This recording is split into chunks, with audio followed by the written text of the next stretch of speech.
Olá, sejam bem-vindos a mais um Psicologia Espírita com Joana de Ângeles.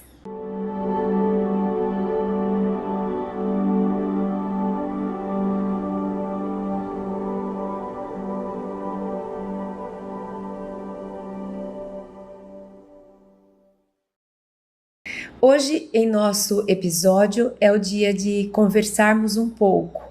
É o momento em que trocamos ideias, em que eu dou voz aos comentários que vocês me deixam, às perguntas que fazem.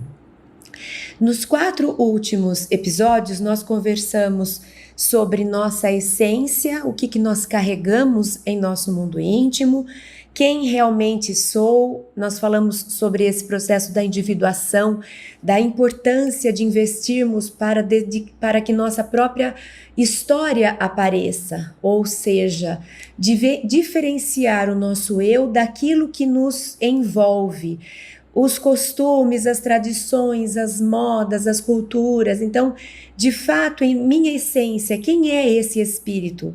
E falamos sobre conflitos de culpa e conflitos de mágoa.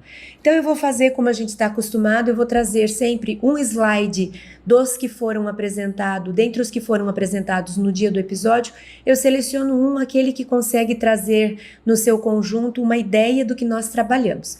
E aqueles que não puderam assistir os episódios anteriores, se ficarem curiosos diante das perguntas, ainda continua disponível no canal da Mansão os episódios que já foram transmitidos. Então nós vamos começar com o episódio 6, quando nós falamos o que carrego em minha essência. Eu trouxe um trecho que Joana de Ângeles fala no livro O Ser Consciente, no capítulo 8, e ela diz: o hábito e o cultivo dos pensamentos viciosos, de qualquer natureza, tornam-se as substâncias que formam a personalidade doentia. Identificando-se com as ideias que lhes são convenientes, algumas de procedência inclusive psicopatológicas, adapta-se-lhes e as incorpora, deformando a personalidade, e esta irrealidade termina por afetar-lhe a individualidade. Então, o que Joana está nos dizendo? Que aquilo que a gente faz muito, aquilo que a gente observa muito, aquilo que a gente se habitua, aquilo que a gente dedica muita atenção e muito tempo, isso vai ser internalizado e nós seremos afetados, isso vai interferir na nossa identidade. Então, a gente é muito o resultado do que costuma pensar, do que costuma falar, do que costuma se alimentar, do que costuma assistir na TV, do que costuma comentar com os amigos. Tudo aquilo que a gente faz muito passa a fazer parte da gente também. A gente lembra daquela frase forte de Nietzsche: e eu olhei para o abismo e o abismo olhou para mim. Ou seja, a gente estabelece uma relação e a gente se interfere um no outro. Então, o que carrego em minha essência é uma boa pergunta que a gente pode fazer a partir daquilo que eu faço muito. Eu sei o que eu carrego em minha essência, basta eu analisar o que eu penso muito, falo muito, faço muito, ouço muito, gosto muito. É isso que vai sendo armazenado. E a Mazava, esse nome que ela se apresenta, ela perguntou assim, e quando você não tem a mãe, nesse período de 2 a 3 anos, como fica a formação do inconsciente? Porque nós falamos, inclusive, do quanto o meio interfere na nossa formação. Muito do que eu carrego vem da minha infância. Muito do que eu carrego vem como a internalização da mãe que eu tive, do pai que eu tive, das pessoas que foram para mim referência. E aí ela pergunta, porque a gente fala bastante de quanto a mãe está presente na primeira infância, o quanto o nosso eu é formado a partir da relação com a mãe. E eu sempre costumo falar, a gente fala mãe porque é em termos de estudo, nós estamos falando mãe como maternidade. Mas não estamos falando da Dona Maria, que é a minha mãe, ou da Dona fulana, que é a mãe do fulano, ou dona. Nós não estamos falando da pessoa. Então, fique tranquila, porque nunca vai faltar a maternagem. Quer dizer, nunca é uma palavra forte. A gente nunca pode falar nunca, né? Porque a gente sabe de muitos abandonos e de histórias que foram, assim, terríveis. Mas, assim, em linhas gerais, sempre vai ter aquele que nos cuida, porque senão a gente não sobrevive enquanto criança. Enquanto bebê, enquanto primeira infância, se eu não tiver alguém para me alimentar, para cuidar quando eu ficar doente, me dando remédio, para me proteger, para me oferecer um teto, um agasalho nas noites de frio, eu não sobrevivo. Então, se eu sobrevivi, provavelmente alguém fez uma maternagem comigo. Então, vamos sempre lembrar, toda vez que eu falar de pai e de mãe, eu não estou me referindo a uma pessoa específica, mas a função materna, a função paterna. Eu procuro sempre deixar isso bem claro. Porque quantos não são os lares em que a criança é criada só pela mãe, só pelo pai, só pela avó, só por um tio? Não tem pai e mãe, mas tem paternidade e maternidade. Tanto faz a pessoa, e às vezes a gente até inverte. Quantas vezes a gente é casado, tem o pai e a mãe, e a maternagem quem faz é o pai porque ele é mais sensível, porque todos nós carregamos as duas polaridades, o masculino e o feminino. E quantas vezes a paternidade, essa firmeza, essa regra, essa disciplina é dada pela mãe, tá? Então, não se preocupem com a pessoa mãe, a pessoa pai. Nós estamos sempre falando de função. E função maternidade, função maternagem e função paternagem, a gente sempre vai encontrar alguém para importar. Eu importei muito da minha forma de ser em termos de paternidade, de coragem de ir para a vida, de enfrentar essa força do masculino. Eu importei muito de um professor que me acompanhou por anos. Sempre a gente vai encontrar uma figura de referência. Nos mitos, nas lendas, a gente também incorpora atributos e aspectos das lendas. Então, estamos falando sempre de função. Então, não muda nada, sempre vai ter essa presença na vida de alguém para oferecer aquilo que a gente precisa.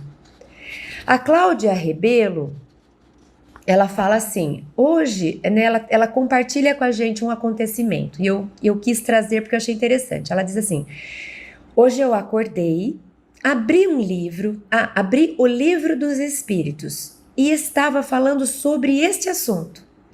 Logo em seguida eu entrei no YouTube e por acaso caí nesse vídeo falando sobre o mesmo assunto. Então ela traz pra gente uma curiosidade, olha, eu abro ao acaso o livro dos Espíritos e está falando de um assunto. Eu ligo a internet, entro no YouTube e cai um vídeo do mesmo assunto.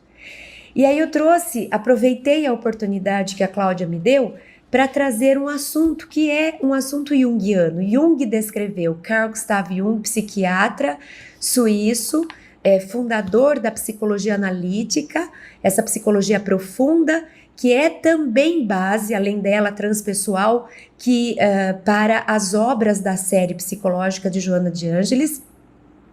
Então, Jung, ele descreve essas coincidências, ele fala sobre a sincronicidade. Então, vamos lá. Sincronia é algo que está, que bate, que está equilibrado em termos de tempo. Uma coisa está em sincronia com a outra, estão na mesma velocidade, com a mesma aceleração, no mesmo tempo. É como se a gente estivesse alinhados no tempo. Então, tem uma sincronia entre duas coisas. Sincronicidade é uma sincronia significativa. Porque eu dizer, olha, esse avião está em sincronia com aquele outro avião, cada um indo para um lugar, mas eles estão sincronizados, significa que os dois estão andando em paralelo, um junto com o outro. Um está indo para um lado, o outro para o outro, eles não têm nada a ver um com o outro. Então, sincronia é simplesmente uma coincidência sem significados. Olha que sincronicidade. Desculpa, olha que sincronia.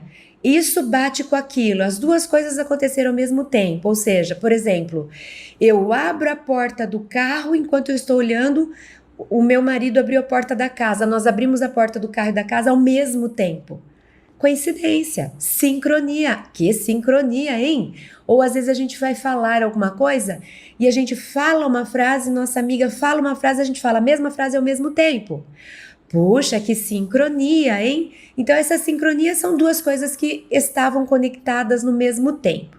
Sincronicidade tem uma uma questão a mais, além da sincronia, existe um significado, existe um porquê daquilo ter acontecido. Existe dentro dessa sincronicidade um propósito.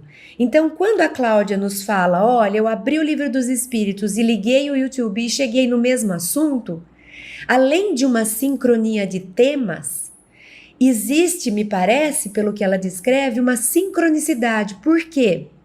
Porque para ela esse assunto mexeu, foi significativo, ela sentiu que estava precisando disso, transformou, teve um propósito, teve um porquê. Aquilo mexeu comigo, aquilo me pôs para pensar, eu tive um insight, caiu uma ficha, eu entendi uma coisa que eu estava precisando, eu me dei conta de que outra precisava acontecer. Então, quando essas coincidências significativas, quando houve algo que modificou, quando dentro de uma sincronia me apareceu uma ideia nova, eu percebi alguma coisa diferente, me chamou a atenção, a gente diz que isso é sincronicidade. Jung diz assim, no capítulo, no volume 8/3, no parágrafo 855, Jung diz: um conteúdo inesperado que está ligado direta ou indiretamente a um acontecimento objetivo exterior coincide com o estado psíquico ordinário. Então, veja, um conteúdo tem coincidência com um acontecimento psíquico. Então, a simultaneidade do estado normal ou ordinário com um estado de experiência, que não pode ser derivada causamente do primeiro. Uma coisa não levou a outra. É bem o que a gente fala, por acaso abri o livro, por acaso abri a internet e tinha uma inteligência ali. E aí a gente fala, isso não tem nada de acaso, e não tem. A gente pode até não entender como que isso funciona, mas tem algo acontecendo com um propósito inteligente. Tem algo que está amarrando as experiências, né? E cuja objetividade só pode ser verificada posteriormente. Então, Jung define sincronicidade dessa forma. Dois eventos, um de fora, bate com um evento de dentro e gera motivação para alguma mudança, para alguma reconsideração, para uma tomada de consciência. Então, a gente chama isso de sincronicidade. Então, por exemplo, quando a gente diz assim, a gente vê muito isso, entre os espíritas nós falamos muito sobre isso. Estava passando por um dilema, estava com uma dúvida enorme, você não acredita. Nós fomos fazer o evangelho no lar, eu abro o evangelho e aparece um texto que parece que estava escrito para mim ali, foi tão incrível. Sincronicidade, ou seja, eu faço uma pergunta retórica, estou pensando sobre um assunto, abro um livro e a resposta vem, tá vendo? Que coincidência, que não é coincidência, porque existe um propósito, aquilo teve significado, aquilo me transformou. Sincronicidade, não é sincronia apenas, é sincronicidade, porque uma coisa relaciona com a outra e produz uma terceira opção. Produz um pensamento novo, uma consideração nova, um toque, um alerta. Produz um eureka, entendi agora, olha que coincidência. Outro dia eu fiz acho que até comentei isso no episódio anterior. Me marcou tanto que eu lembrei de novo. Eu estava com uma pergunta retórica, tô me sentindo sozinha, não me sinto pertencente, cadê meu grupo, quem sou eu, essas questões existenciais.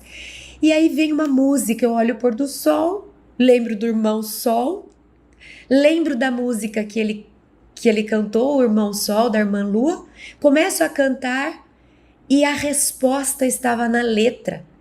E eu falo, nossa, é isso, a gente não precisa pertencer a um grupo, por que a gente gosta tanto de estar no grupo A e o outro no grupo B, e daí a gente fica brigando A com B? E a resposta de São Francisco é: se identifique com o grupo da natureza, que é tudo. Se sinta pertencente à família da humanidade, que é toda. Eu não preciso estar nesse ou naquele grupo. Eu posso me sentir pertencente ao todo. Então foi linda a experiência e me marcou. Então veja, sim, coincidência significativa. Estou pensando, olho para o sol, lembro da música, canto a música e respondo a minha própria pergunta. Sincronicidade. Existe uma lei linda e perfeita que rege tudo isso e que nos faz pegar o livro que a gente precisa, ligar para o amigo que vai ter a palavra que a gente deve ouvir, assistir uma palestra que responde justamente aquela questão que a gente tinha. Isso é sincronicidade. Às vezes é um espírito amigo que nos faz abrir o livro naquilo que a gente precisa, às vezes é nosso anjo da guarda, às vezes é a minha própria energia que atrai aquilo que eu necessito. Então, se a gente tiver olhos de ver e ouvidos de ouvir, a gente vai ver o quanto isso faz parte da nossa vida. Então, para esse episódio 6, eu selecionei essas perguntas. Vamos agora para o episódio 7. Quem realmente sou? Então, aqui nós estamos falando sobre a individuação. Quando eu faço essa pergunta, quem realmente sou, a gente é levado a essa pergunta que vai lá dentro. Será que essas características que eu identifico em mim, as minhas tendências, os meus interesses, eles são de fato meu? Eles dizem relação com quem eu sou? Ou eu ouço essa música porque todo mundo ouve, eu faço esse tipo de coisa para não ser excluído do meu grupo, eu gosto daquilo porque, afinal de contas, na minha casa todo mundo gosta. Então, é essa a pergunta. Porque a gente pode sim incorporar características, tendências, hábitos de fora, desde que a gente tenha consciência e aceite. Na minha casa a gente sempre fez isso, eu tenho consciência que eu faço isso porque eu aprendi lá, mas eu quero fazer. Isso combina com quem eu sou, eu já pensei sobre o assunto e eu quero. Então é meu. Por que é meu? Porque eu quis que aquilo entrasse e fizesse parte da minha vida. Mas é preciso fazer diferenciação de outras coisas. Por exemplo, por que você age assim? Por que você pensa desse jeito? E eu não sei responder. Mas é que na minha casa sempre pensaram assim. Ué, mas você quer pensar assim? Não sei. Eu não pensei. Então isso ainda não é meu. Isso ainda é um conteúdo que está sendo reproduzido no piloto automático. Eu sempre fiz e continuo fazendo. E a gente precisa se questionar para saber, você quer continuar fazendo? Isso faz sentido para você? Tudo bem. Se não, não. Então, a individuação, que é o ser esse si mesmo, torna-te quem tu és, do filósofo Píndaro, ele nos leva a esse lugar. É um lugar de reavaliação de nós próprios e de revalidação de quem somos. Tirando aquilo que não nos pertence. Obrigada, eu carreguei isso até hoje, mas não me faz sentido. Eu tentei pertencer a esse grupo, hoje percebi que não é minha praia, não combina comigo, muito obrigado, vão ser felizes que eu vou para outro caminho. É a gente se permitir ser aquilo que a gente é em essência. Então, quem realmente eu sou? E lá no livro Vida, Desafios e Soluções, no capítulo 7, Joana de Ângeles fala assim: tornar-se um ser total, original, único, é a proposta da individuação, que liberta a consciência das constrições mais vigorosas do inconsciente dominador. É indispensável, dessa forma, enfrentar o inconsciente com serenidade, descobrindo-o e integrando-o à consciência atual, pelos melhores caminhos que estejam ao alcance. Cada ser encontra a sua própria rota, que deve seguir confiadamente, trabalhando sempre, sem culpa, sem ansiedade, sem receios injustificáveis, sem conflitos responsáveis por remorsos.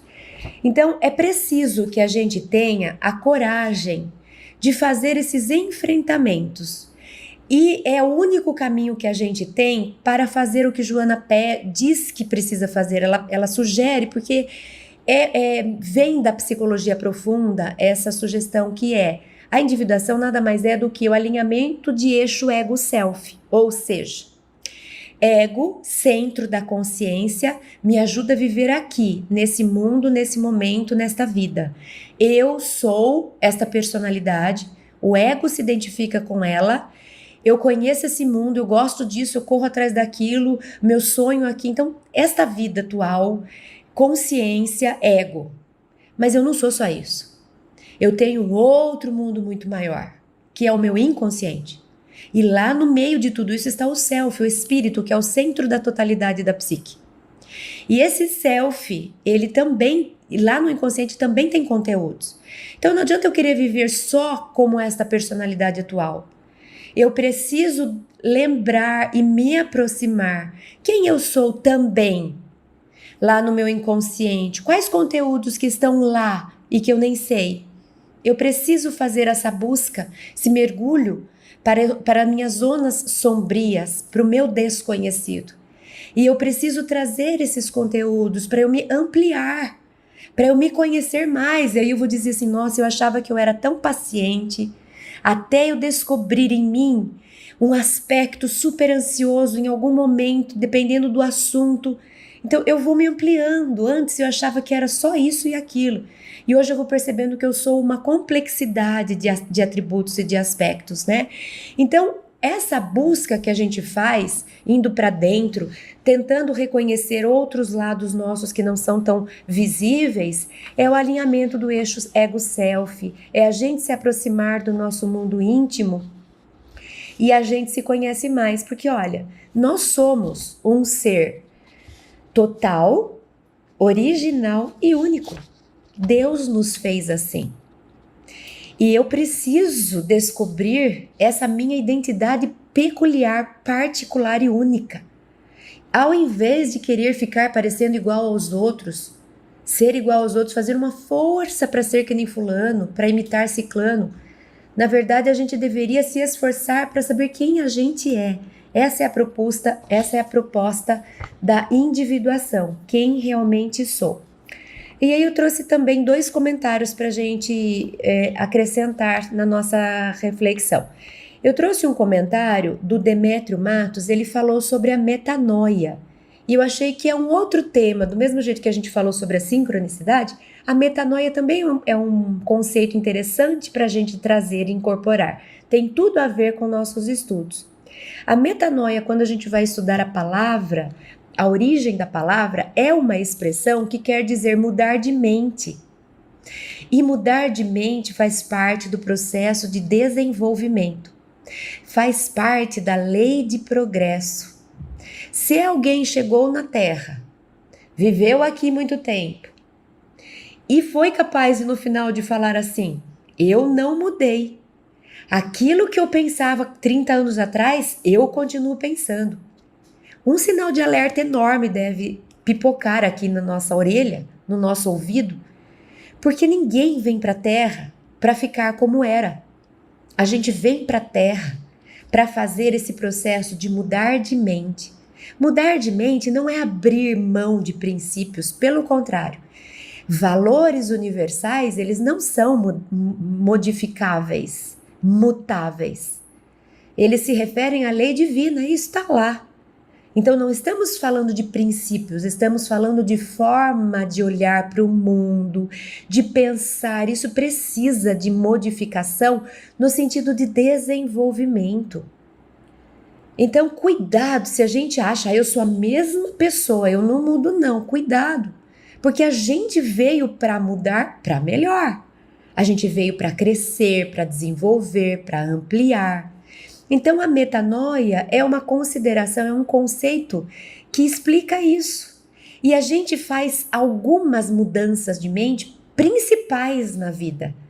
Quando a gente passa, por exemplo, da criança para o jovem, a gente vive ali um processo, né, da puberdade, do florescer do adulto.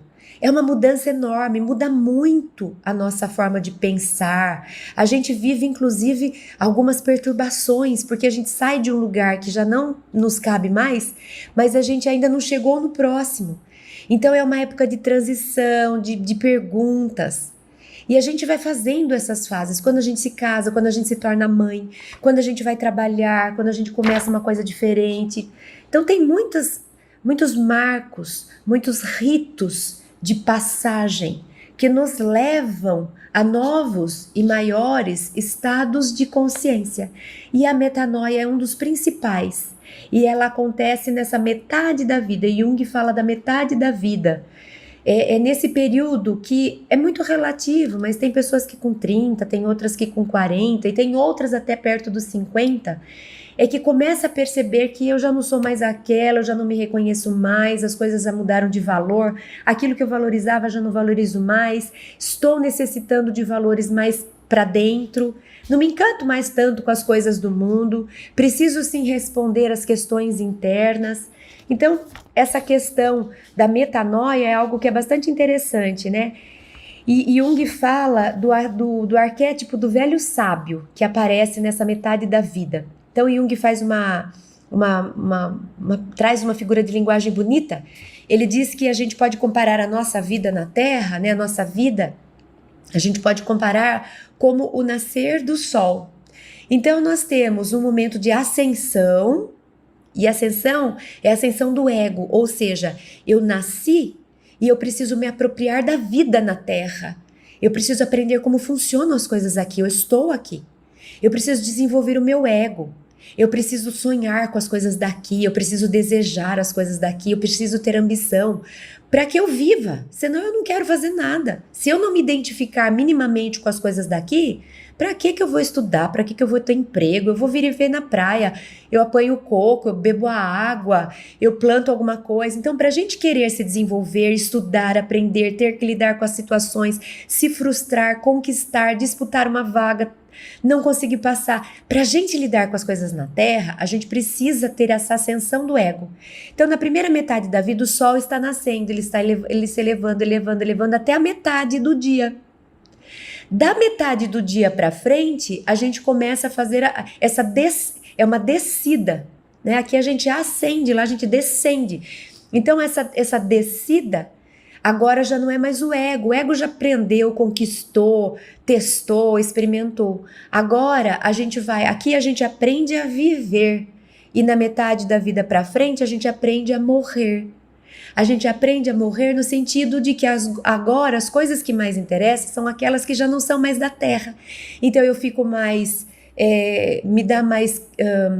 eu fico mais próxima das questões existenciais, eu procuro uma religião, eu penso mais sobre as coisas que não são daqui, eu olho mais para dentro, eu procuro uma terapia, eu quero conversar, não quero mais aquelas festas cheias de gente, eu quero gente significativa para eu trocar ideias. Então, essa fase da vida, o arquétipo do velho sábio é constelado em nós, e nós vamos desenvolvendo a sabedoria de vida. E a gente chega e a gente costuma dizer assim: nossa, antes eu gostava tanto daquilo, hoje não me faz mais sentido. Nossa, antes eu ficava tão aborrecida se aquilo não desse certo, hoje para mim não aborrece mais. Então, é como se fosse um outro olhar para a vida. É isso que tem a ver com metanoia e é lindo.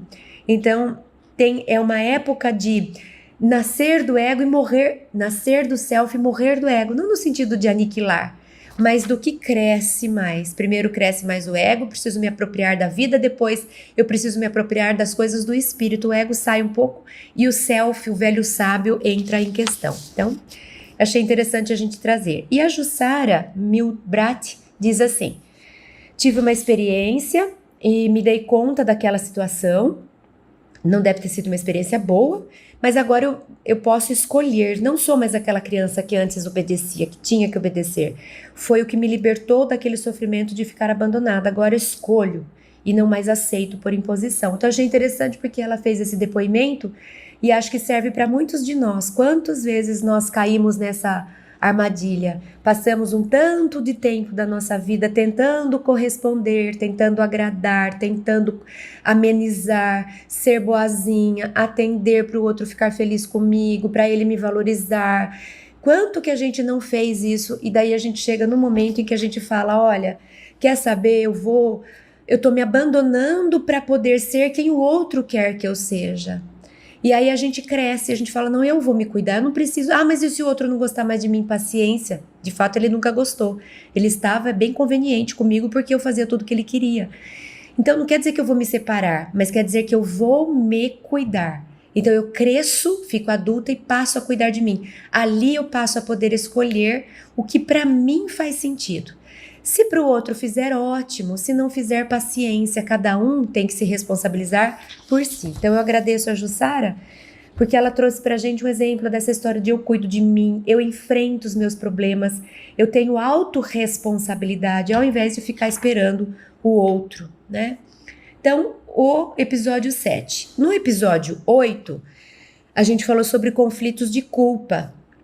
E eu escolhi do livro O Despertar do Espírito, capítulo 2. Joana diz assim: a consciência de culpa torna-se tortura lúcida, ou não, para o emocional, gerando tormentos que poderiam ser evitados se outros processos houvessem sido elaborados para facultar a reparação do erro.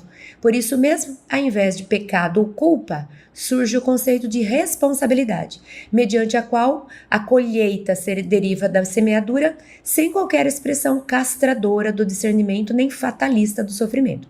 Então chega de tribunal, de condenação, você é culpado, você vai preso, você vai sofrer. Ela diz o seguinte: é erro.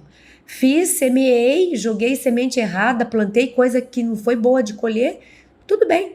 Colhe, planta outra coisa boa, se responsabiliza. Então a culpa, ela nos deixa estagnado, ela cristaliza, ela paralisa. Enquanto que se eu falar, eu me responsabilizo pelo que eu fiz, significa eu vou atrás de reparar. Se eu não me engano, a Rita disse assim pra gente, como lidar com um sentimento de culpa que aparece quando a gente sabe que algo que a gente faz é vício, mas a gente continua fazendo. Então, se eu não me engano foi a Rita, eu não anotei o nome. Mas Rita, seja bem-vinda, porque isso faz parte da humanidade. No nosso grau de evolução, a gente ainda vai se deparar com isso. Eu lembrei do apóstolo Paulo, eu falo sempre isso. Porque pra gente conforta, sabe? Acalenta. Em Romanos, capítulo 7, versículos 19 e 20, o apóstolo Paulo fala assim: o bem que quero fazer, esse eu não faço. E o mal que não quero fazer, este eu faço. O Paulo nos mostra, que é um dos atributos ainda da nossa imperfeição. A gente ainda tem consciência, discernimento, razão. Então, na minha razão, eu escolho. Não vou me alimentar mal. A partir de hoje, eu vou comer as coisas grelhadas, eu não vou mais comer açúcar. Eu sei disso. Eu estudei, eu entendi, eu aceito, eu aprovo. Tá bom, tá resolvido? Tá entendido. Eu quero. Eu dou 3 horas e eu tô com um doce na mão, porque a hora que eu olhei pro doce eu não aguentei. Então, inconscientemente, a gente ainda tem umas iscas que nos levam. Faz parte, Rita. Então, muita calma. Não é nada que você fale que é absurdo. Estamos todos juntos nisso. O apóstolo Paulo falava isso, né? Que coisa, eu não estou conseguindo fazer aquilo que eu quero fazer. Então, a gente sabe que que os vícios que a gente carrega, eles têm referência a conflitos que estão no nosso inconsciente. É como se a gente falasse assim, esse doce, ele está no lugar de algo, ele está compensando algo, ele está me aliviando de algo, tem algo que me perturba e ele acalma, é como se fosse assim algo que me amortece, algo que me anestesia. Qual é o caminho? O caminho é, primeiro, paciência é o que eu tenho para hoje, não adianta eu falar que eu quero mudar, amanhã eu não vou nascer, eu não vou acordar mudada. Então, enquanto eu não estou conseguindo, eu fico na minha batalha tentando, me propondo, tentando, com paciência. E enquanto isso, eu faço o caminho para dentro, para eu diluir esses conteúdos que estão no lugar do vício. O vício vai sempre compensar um conteúdo da sombra que está me atormentando. Aí eu faço alguma coisa aqui fora que me alivia. Enquanto eu não dissolver esse conteúdo que me atormenta, eu vou precisar desse amortecedor, desse anestesiante. Quando eu curo, se eu tenho alguma coisa que está doendo, eu passo uma pomadinha para aliviar a dor. Enquanto eu não curar a ferida, eu vou precisar da pomadinha. Não adianta falar, não vou mais passar pomadinha. Então a pomadinha, tudo bem, não é a solução. mas eu preciso cuidar do que vem de dentro para fora. Então, qual que é o caminho? Autoconhecimento, reforma íntima, iluminação das sombras, diluição dos conteúdos. Eu vou tentando terapia, oração, estudo, reflexão, tempo consigo mesmo, deserto interior, como diz Joana de Ângeles, fica um pouco você consigo mesma, converse com você. Nesse processo, ao longo do tempo, eu vou dissolvendo, eu vou descobrindo coisas, eu vou me dando conta. E aí isso vai me aliviando para eu não precisar forçadamente do alívio que o vício traz. Então, paciência com o hoje e autoconhecimento com o amanhã, que é lá que eu vou me liberar desse vício. Por enquanto, a gente tenta o máximo possível da disciplina que for possível, sem se culpar também. E a gente vai terminar daí com Paulo lá na frente. Paulo fez isso. Lá na frente, Paulo em Gálatas 2:20, ele vai falar assim: já não sou eu quem vive, mas é o Cristo que vive em mim. Então, acabou dessa história de querer fazer uma coisa e acabar fazendo outra. Porque ele foi se depurando no sentido de se transformando, se iluminando, se conscientizando. Aí ele podia estar relaxado, ele não precisava mais fazer coisas a serviço de conteúdos que estavam tensos no seu inconsciente. Então, é processo. E alguém falou sobre culpa e eu gostaria de trazer aqui. Se eu tenho culpa por ter prejudicado alguém, eu preciso pedir perdão para essa pessoa? Essa pessoa precisa me perdoar para que nossa dívida seja extinta? Não, porque existe 2 livre-arbítrio em questão. Então, eu prejudiquei o João. Me dei conta hoje do prejuízo, eu ofendi, eu fiz mal, eu atrapalhei a vida do João. Me arrependi. O que eu preciso fazer? Eu preciso do arrependimento, preciso do pedir perdão. O que é pedir perdão? É assumir, errei, eu sinto muito, eu errei, me perdoe. Se eu conseguir fazer isso com o João, que bom, porque além de eu trabalhar a eliminação, o extravasar dessa emoção ruim, além de eu trabalhar a minha moralidade, eu me ajusto com um amigo. E aí eu ganho 2 coisas, eu ganho o meu progresso e ganho uma relação. Então, que bom se eu conseguir as 2 coisas. João, me perdoa. E se o João falar, te perdoo, nossa, excelente. A gente resolveu tudo. Eu agora vou reparar o mal que eu fiz, o João vai seguir a vida dele aliviado comigo, a gente continua amigos e esse é o mundo perfeito. Mas, e se eu prejudiquei o João e eu não posso mais ter acesso ao João? O João não tá mais aqui, o João não quer me ver. Se o João, ou se eu chego e falo, João, você me perdoa, ele fala não. Aí eu vou ficar presa nisso? Não. Por quê? Porque é o livre-arbítrio dele. Eu respondo pelo meu livre-arbítrio. Eu fiz errado, eu me arrependi e eu pedi perdão. Então, o que me cabe fazer é isso. O João tem livre-arbítrio. Se ele não quiser perdoar, ele não vai me perdoar e ele vai seguir a vida dele com Deus. E o que vai acontecer com ele? Não sei, é ele e Deus. Eu não posso ficar preso a alguém esperando esse alguém me liberar para eu poder continuar evoluindo. Então, quando eu crio um débito, eu nunca crio um débito com uma pessoa. Eu crio um débito com a lei divina. E eu vou me resgatar e vou ressarcir com a lei divina. Algumas vezes pode ser com a própria pessoa, mas não necessariamente. Então, é um processo meu, como o do João, é um processo do João. Se eu prejudiquei, eu vou pedir perdão, eu posso pedir perdão para Deus. Me perdoa, eu prejudiquei o João. Me perdoa, eu sinto muito. E eu agora preciso me redimir, eu vou me vigiar, eu não vou fazer mais isso, eu vou tentar ensinar outras pessoas a não fazer, eu vou tentar, em nome do erro que eu fiz, eu vou ajudar uma causa social para eu sentir que eu estou oferecendo uma coisa boa do ruim que eu trouxe. Eu posso fazer o que eu quiser, eu com Deus. Eu não preciso envolver o João nisso. Se eu puder ter acesso ao João, é um segundo ganho, porque daí eu posso também reatar uma amizade. A gente pode resgatar um vínculo, que é uma outra coisa. Então, eu queria deixar isso claro. O meu débito não é com uma pessoa, é com a lei divina. Senão, não daria para eu continuar evoluindo enquanto o João não resolve me perdoar, eu ficaria preso naquilo, eu não fico. Tanto que a gente tem muitas obras espíritas que a gente vê que teve ali uma encrenca, um conflito, um espírito acordou, prestou atenção, viu que fez coisa errada, evoluiu e foi embora. E o outro não perdoou, ficou querendo se vingar e continuou ali. E eles fizeram caminhos diferentes, porque escolheram diferentes, porque tem livre-arbítrio. Então, o perdão a gente pede para Deus. Se conseguir, além de tomar consciência e perdoar, pedir perdão e se reposicionar para a vida, se a gente conseguir também recuperar o vínculo afetivo, ótimo, são 2 ganhos. Mas uma coisa não está atrelada à outra. Então, eu achei que era importante a gente deixar isso claro. Então, nós estamos lá no conflito de culpa. Então, quando a gente fala de culpa, Joana de Ângeles nos convida a trazer mais a responsabilidade, ou seja, se eu me responsabilizo pelo mal que eu fiz, eu vou ter que fazer alguma coisa para ressarcir, para devolver, para recuperar, para resgatar. Enquanto que se eu falar, eu sou culpado, eu não saio do lugar porque eu acho que eu preciso ser punido. E eu não preciso reparar os males que eu fiz sofrendo punição.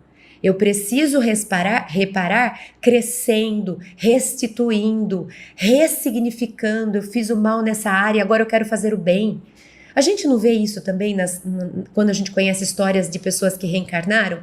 Uma pessoa que numa vida equivocadamente se dedicou ao aborto, fazia abortos, numa outra vida vem e cuida, sei lá, de uma creche inteira, adota não sei quantos filhos, faz campanha contra o aborto. É isso, eu me responsabilizei, caiu minha ficha, percebi, não fiz uma coisa boa, vou trabalhar para restaurar um bem a partir de um mal que eu causei. É isso. Então, tira a culpa, tira a punição, tira sofrimento, preciso pagar, não precisa pagar nada. Você precisa aprender, crescer e restituir à vida aquilo que você roubou dela. Aquilo que você atrapalhou, agora você conserta. Então, é mãos na massa, né? Mãos à obra. E no episódio 9 nós falamos sobre os conflitos de mágoa. Então eu trouxe do autodescobrimento uma busca interior, no capítulo 1, Joana diz assim, pela psicografia de Divaldo: o desamor pessoal, os complexos de inferioridade, as mágoas sustentadas pela autopiedade, as contrariedades que resultam dos temperamentos fortes são fontes de constantes atritos com o organismo, resultando em cânceres de mama, de próstata, taquicardias, disfunções coronarianas, cardíacas, infartos brutais. Então, o que Joana está dizendo? Cuidado, a mágoa é um dos maiores promotores de doenças. Quando a gente carrega a mágoa, quando a gente vive amargo, a gente vive descarregando no corpo uma série de hormônios que são feitos para nos proteger em situações de risco, adrenalina, cortisol. Mas imagina a gente conviver com eles detonam. Né? Eles detonam nossa saúde. A gente mexe com as funções orgânicas, com o nosso metabolismo. A mente está sempre envolvida com essa teia de emoções ruins, de raiva, de indignação, de revolta. Então, mágoa não deve ser alimentada, não deve ser guardada. E aí eu trouxe aqui 2 amigos queridos que me fizeram perguntas. Uma foi uma pergunta que veio do Denis, ele diz: como identificar quando o ressentimento já se transformou em mágoa? E uma vez identificada, como lidar com ela sem negá-la? Então, como que a gente identifica se eu estou ressentida com alguém que isso já se tornou mágoa? E quando eu identifiquei, nossa, eu tenho uma mágoa, como fazer para lidar com ela sem reprimir? Ai, não posso sentir. Então, vamos só resgatar. Quando a gente falou de mágoa, a gente falou que mágoa vem de mácula, que vem de mancha, a origem da palavra, né? Então, podemos pensar. Então, vamos lá. Se alguém derruba uma mancha na minha roupa, derrubou uma coisa na minha roupa. Se eu tô com a mancha aqui, eu não gostei, não quero ficar com isso aqui. Se eu já tomo providências para eliminar, eu já vou lá, eu já tiro a roupa, eu já lavo, eu já esfrego, eu já ponho para secar, eu já visto a roupa de novo e passou. Eu fiquei ressentida, eu não gostei daquilo que aconteceu, mas eu tomei providências para que aquilo fosse superado. Isso significa eu ressenti, eu não gostei, eu fui contrariada, mas eu tomei providências para aquilo ser modificado. Agora, se eu fico assim, olha, passou um dia, olha, passou 2 dias, fulano, ciclano, e eu tô com o negócio ali, e eu conto, e eu falo, eu estou alimentando a mágoa, eu estou alimentando a mancha, eu tô gostando quase, que é um humor mórbido, um prazer mórbido, eu estou com ela ali, e eu fico falando dela, parece que virou um troféu, então eu não tô fazendo nada para superar, eu estou alimentando. Então, nessa hora que eu sei. Então, a pergunta é, como é que eu sei se o meu ressentimento é mágoa? O que você está fazendo para superar e quanto você está sentindo prazer de contar e contar e contar. Aí já está virando mágoa. E quando eu identifiquei que é mágoa, porque eu de fato nunca quis superar, deixar para lá, eu fico contando mesmo, eu me sinto coitado. Como que eu faço agora a partir daí sem negá-la? Eu vou vivê-la para que ela se transforme. Então, toda emoção é assim. Eu preciso dar voz. Então, faça um ritual com você. Ó, vou trazer a mágoa que eu tenho do João. Faz não sei quanto tempo que eu carrego essa mágoa. Então, tá bom. Primeiro, vamos trazer a consciência. Vamos reviver essa história pela última vez. E reviva com riqueza de detalhes. Entra lá no seu quarto em secreto e fica lá.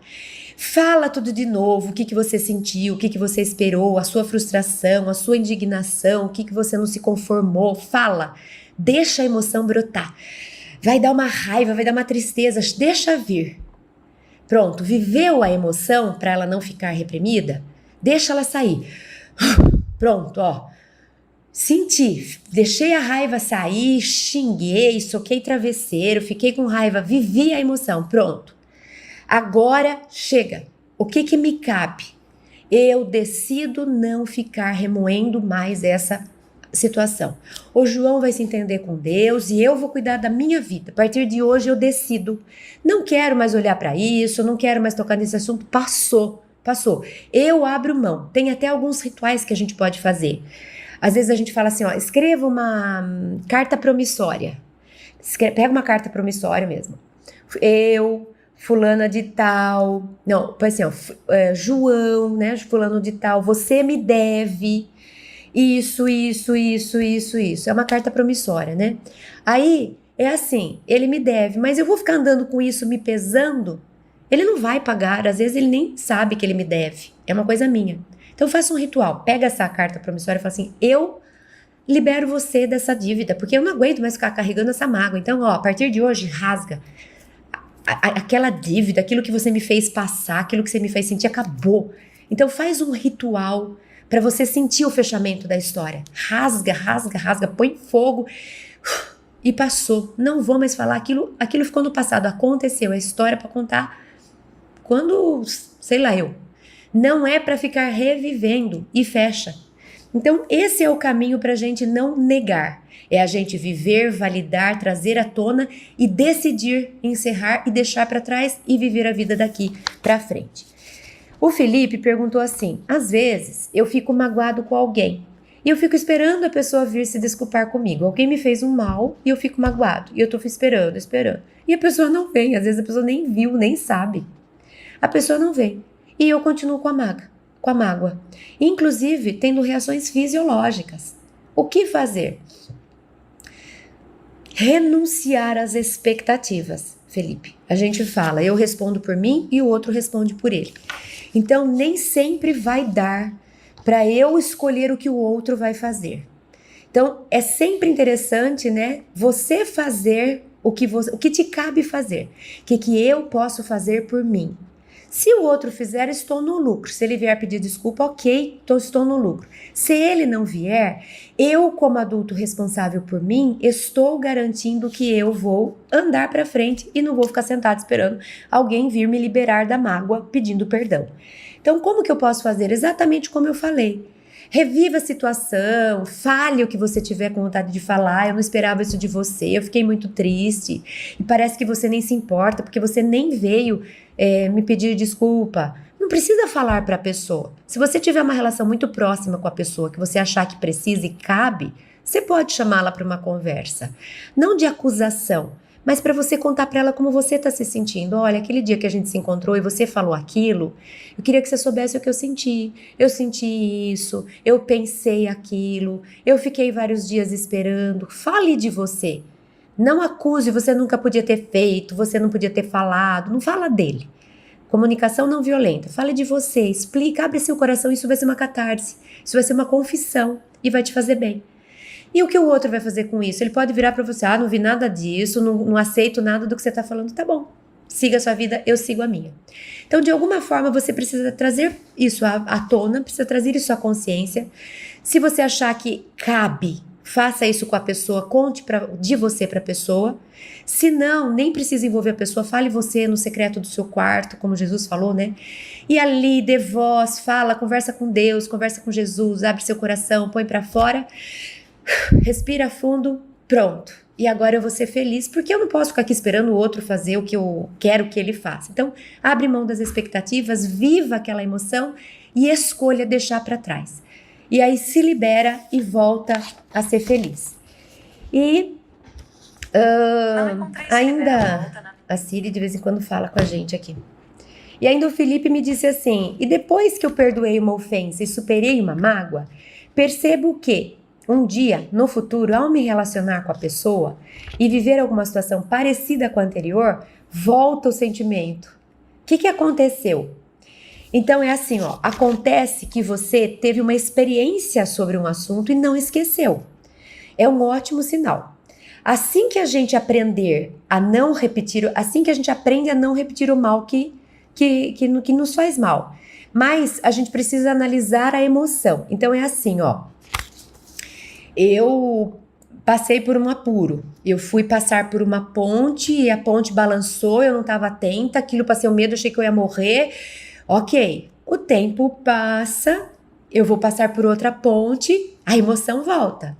Então a pergunta é, essa emoção volta para te alertar de um risco e te fazer se proteger para não passar o apuro de novo? Isso faz parte da vida. Então eu vivo com alguém. Essa pessoa me faz um mal tremendo, eu sofro muito. A memória continua lá, eu não sou desmemoriada, eu não sofri amnésia. Eu continuo lembrando da situação, ela continua em mim. Passa o tempo, essa pessoa está comigo e começa a fazer alguma coisa parecida, é lógico que o meu cérebro, a minha mente, eu vou resgatar aquilo, vou falar, opa, sinal de alerta. Cuidado, porque você pode cair no mesmo buraco que você caiu antes. Então, muitas vezes o que volta é simplesmente um alerta para atenção, não passe pela mesma situação. Então, você diz assim para o outro, para, porque você está começando a entrar num caminho que da última vez não foi bom. Eu não vou nesse caminho de novo, eu não admito que você fale comigo como você falou daquela vez. Então, você já está preparada. Aí você põe o limite. Ótimo, isso serve para aprender, para você não repetir mal e não sofrer 300 vezes da mesma coisa. Então, eu já tenho essa lembrança e eu sou capaz de pôr limite antes de sofrer de novo. Mas, se essa emoção que volta é uma emoção de me sentir coitada, onde já se viu, e eu revivo aquela dor, então pode ser que eu ainda não tenha superado. Então, você vai precisar analisar a emoção. É uma emoção de alerta? Tipo, eu não tô com raiva de você, não, mas eu não admito passar de novo pro que você já me fez. Isso significa, a experiência está vindo para me ajudar.